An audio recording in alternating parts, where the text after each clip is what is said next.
We are 6 days away from the midterm elections, and candidates from both major political parties are taking part in a final campaign push. And time is running out for the Madison School Board. Members will try to vote on next year's budget again today after protesters delayed that vote earlier this week. This is News 3 at noon.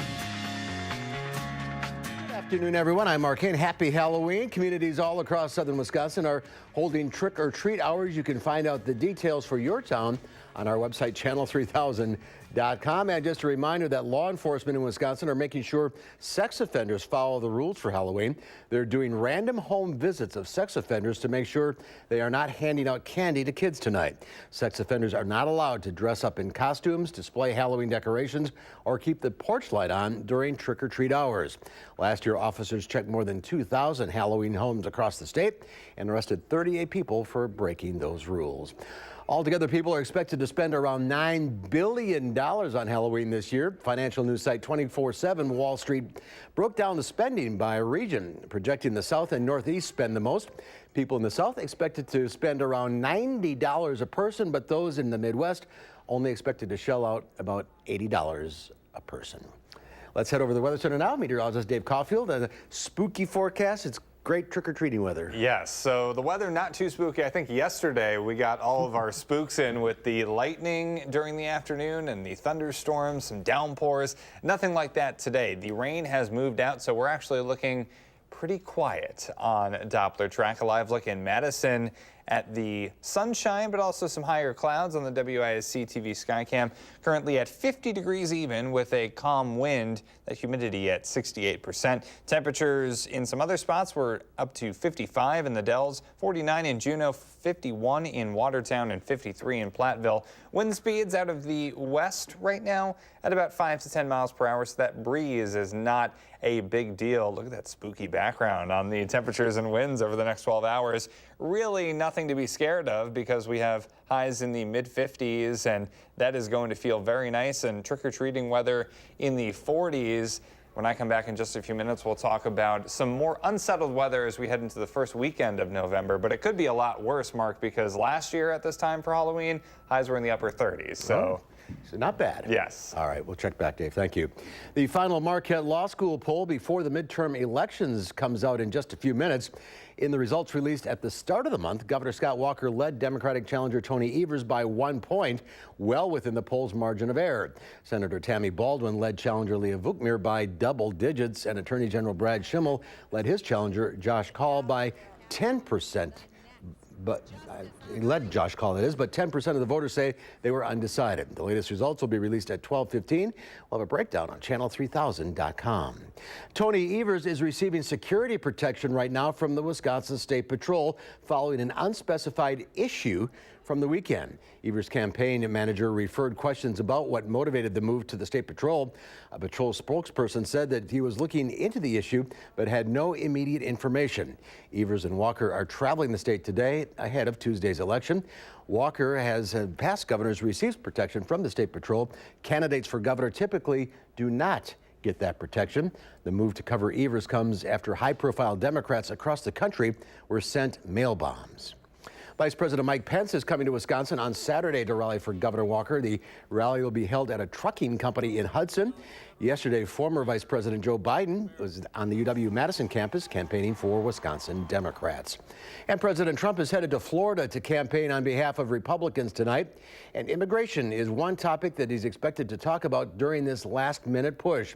He's defending his idea that he can end U.S. birthright citizenship. This morning, he went on Twitter to say that birthright citizenship will be, quote, ended one way or another. It is not covered by the 14th Amendment because of the words subject to the jurisdiction thereof. Many legal scholars agree, but even some of the president's own allies disagree. You cannot end birthright citizenship with an executive order. I'm a believer in the Constitution. I believe in interpreting the Constitution as it's written, and that means you can't do something like this via executive order. The president has also called the caravan of refugees headed to the U.S. from Central America invaders and has ordered 5,200 soldiers to the border. Tonight's rally is one of 11 before Election Day, nearly all of which are in states where Republicans are fighting tough Senate races. But while the president is pushing immigration for Republicans, Democrats are focused on health care. Over the past 2 months, more than half of all Democratic ads have mentioned health care, highlighting the GOP's opposition to Obamacare. 3 people expected in court tomorrow accused of beating a man and leaving him to die. Deputies arrested 20-year-old Michaela Tracy of Lodi, 24-year-old Jacob Johnson from Sun Prairie, and 21-year-old Drew Luber of DeForest after a man was found dead in a town of Dane home. According to court records, Luber was out on bond and scheduled to be in court next month on battery and drug charges. Deputies say they received reports of a battery around 4:30 yesterday morning and responded to the home just south of Lodi on Highway 113. Dane County Sheriff Dave Mahoney says the victim was initially hurt when a fight broke out Monday night. Everyone else left that house except for that man, and one of the people living at the home came back Tuesday morning and found the man unresponsive. First responders tried to review him before pronouncing him dead at the scene. An autopsy is scheduled for today. Madison school board members hope to pass the district's budget later today. Protesters caused a delay in the vote earlier this week. The board plans to vote on a $415 million budget for the next school year. On Monday, members from a group called Freedom Inc. disrupted the meeting over concerns about education resource officers in the district's 4 high schools. They say it promotes criminalizing youth. Board President Mary Burke says a recent study recommended the officers for safety purposes. The budget needs to be approved by tomorrow. And there's more to come on News 3 at noon. We'll find out what Howard's working on in the Mr. Food Test Kitchen. Today, we're cooking up something in our witch's pot. I mean our slow cooker. And it's a ghostly treat. You might even say it's spectacular.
With all the hustle and bustle of Halloween, we're going to want something easy to serve to all our ghosts and goblins, no matter how old they are. And whether you're trick-or-treating, handing out candy, or watching monster movies with the lights out so no one knows you're home, we've got a slow cooker favorite that'll be ready and waiting whenever you are. We start off by mixing together a couple pounds of ground beef, an egg, a bit of breadcrumbs, some water, and a bunch of off-the-shelf spices. After we roll this into bite-sized meatballs, we place them in a slow cooker along with a sauce that we made by combining some chili sauce, grape jelly, and a bit of lemon juice. We cover it and let it cook on low. Before the first trick-or-treaters ring the doorbell, they're done. When you open the slow cooker, don't be surprised if all the ghouls and goblins in the neighborhood come by to check it out. So here's what I suggest. Go online right now and get the simple recipe for our ghoulish glazed meatballs. And yes, you still have plenty of time to make this today or any day, since it's done in less than 3 hours in a slow cooker. I'm Howard with Kelly in the Mr. Food Test Kitchen, where today we found a deliciously ghoulish way for you to say, ooh, it's so good. All right, Howard, thank you. Coming up on News 3, good news for trick-or-treaters. Looks like it'll be a good night to gather all the candy you can. Dave joins us with the forecast next.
Our Call for Action phone bank is open right now, ready to take on your consumer issues and call our hotline. Volunteers to help you with any consumer complaints.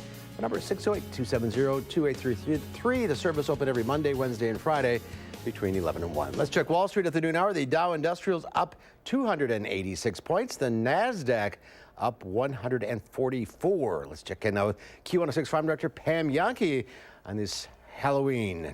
Yeah. Numbers spooky? I don't, yeah, they are a little bit. What's really spooky is the amount of candy that I purchased yesterday and have left at home while my husband is there. That's what's spooky. That could be a problem. I know. I'm just hoping that there's going to be beautiful weather for trick-and-treaters. Otherwise, my husband's going to need a crown before the end of the November. So anyhow, let's talk about what's happening in the markets, all right? So today we're focused in on dairy. Wisconsin dairy farmers got what I hope is the beginning of some good news. Their September milk price went up about $1.20 compared to the month of August. $17.40 a hundredweight to the average Wisconsin dairy farm. That's about $1.50 a gallon at the farm gate. The other thing that we got to kind of factor in here is that's 70 cents more than the U.S. milk price. Minnesota had the highest pay price in September in the country at $17.50. Meanwhile, our neighbors to the east, Michigan, had the second lowest milk price in the country at about $15.20 or $15.40. Yeah, $15.40 a hundredweight. New Mexico was the cheapest milk at $15. So again, like I said, it's still less than what dairy farmers were paid a year ago, but it is a big jump in August to September. Not nearly what we need, but again, wanted to pass as much good news on as I can find in these numbers as I can. So the grain trade, again, we're just kind of keeping an eye on the weather forecast and the quality of the crop. Now they're starting to, I know we're not even done with the crop harvest of 2018, but they're already speculating on what farmers are going to do next year. A lot of talk that spring wheat is going to take over some more acres next year because that market is actually looking halfway lucrative. Catches, if you didn't get it in already, you may not have a whole lot of opportunity, or you may have to get seed from someplace. So dairy barrel cheese rallied big time today, up 8 1/4 cents to 133. 40-pound block cheese down 3 3/4 cents to 147.5. Double A butter today also up 5.5 on the day to $2.28 a pound. So like I said, nice to see that jump in our Wisconsin milk price for the month of September. Now we just got to keep adding on to that pile and get her back up to where we were more than a year ago now, Mark. So like I said, between that and the weather, just try to get me a good forecast for like dusk on or whenever the trick-and-treater kids are going to be out, because I'm not kidding you. He will have a cavity before we get to the end of November. I can just feel, I can almost hear the candy, wrappers in my head right now. I'm getting a cavity listening to this story. I love to be the popular neighbor in the neighborhood, you know what I mean? Mm-hmm. But I should have brought it with me to the office, although that wouldn't have ended well either, I'm sure. I think the weather's going to cooperate with you. Yay, go weather. Okay, thank you, Pam. Happy Halloween, and Dave is here now. Good trick-or-treating weather. Go candy. Go weather, go candy, go crazy. Well, don't go too crazy with that candy. That's more advice for my future self in about an hour or two when I get home, so I don't absolutely attack the candy that's at my apartment. But let's attack these weather stats right now for Halloween in Madison. We've actually gotten into the upper 70s before on Halloween. That was back in 1950. The coldest temperature we've ever seen happened a couple of times, but that was 22. And we've had over an inch of rain before on Halloween. That was back in 1960, and actually just a few years ago was our record snowfall of 0.2 inches in 2014. Speaking of records, we have had another record maker as far as October rainfall is concerned, slid into 7th place all time for 2018 with about 5.4 inches of rain.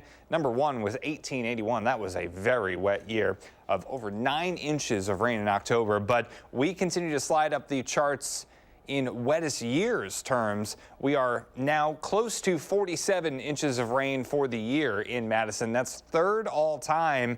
And conceivably, we still have 2 months to go here, so we could slide into the 2 spot, hopefully, nowhere near 1881, which was the wettest year on record. So visible cloud track showing things continuing to have those high clouds up there in the sky, but they're letting the sunshine in, so that's good news. But we don't really have wall-to-wall sunshine, which would be nice, but we'll take what we can get. It could be a lot worse for this time of year. After all, as I mentioned, it was in the 30s with some clouds last year. So Doppler track is quiet, and it will remain that way for today into tomorrow and even for Friday in most areas.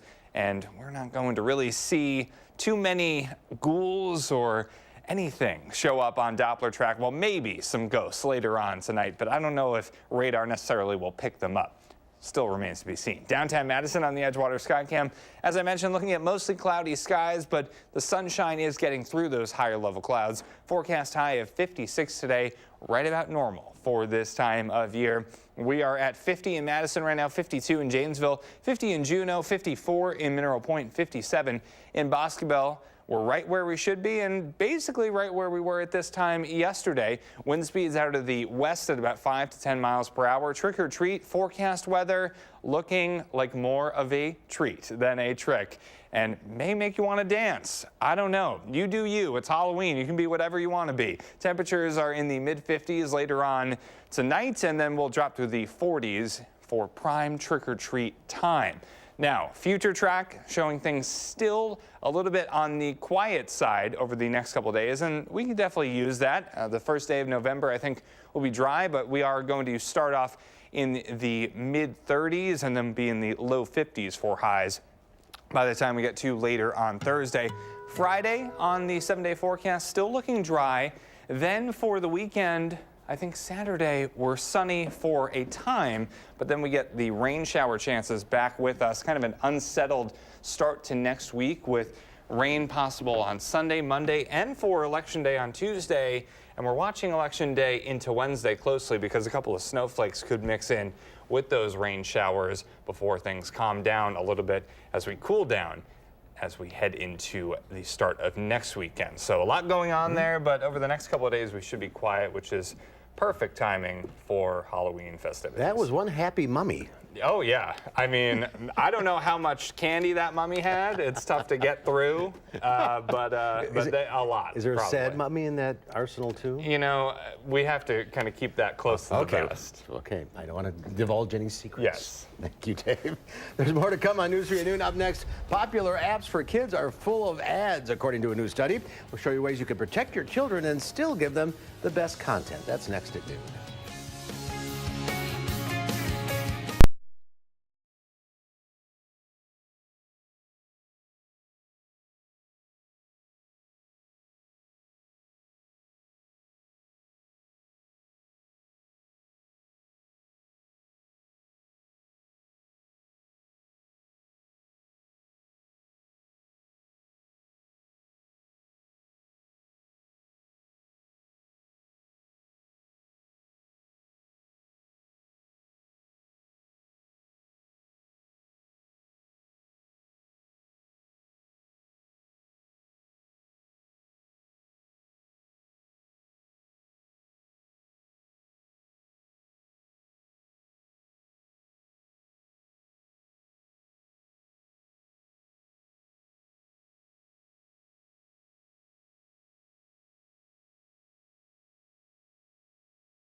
Consumer groups are urging the federal government to investigate whether advertisers are taking advantage of young kids using apps. A new study finds 95% of the most popular apps target kids with advertising. Anna Warner has more. What's this ad for? In the Montague household, using apps is a part of everyday life for 4-year-old Elliot and 7-year-old Ethan. The first thing in the morning when they wake up is they want to use their tablet time for the day. But what some parents don't realize is how many of their kids' interactive games are littered with ads. University of Michigan assistant professor Dr. Jenny Radeski. There's a bit of a Wild West right now in terms of the children's app space. Radeski is the senior author of a new study, which looked at more than 100 of the most downloaded apps on Google Play, aimed at children 5 years and under. Researchers found those apps contained a variety of ads, including pop-ups, in-app purchases, and videos that interrupted play.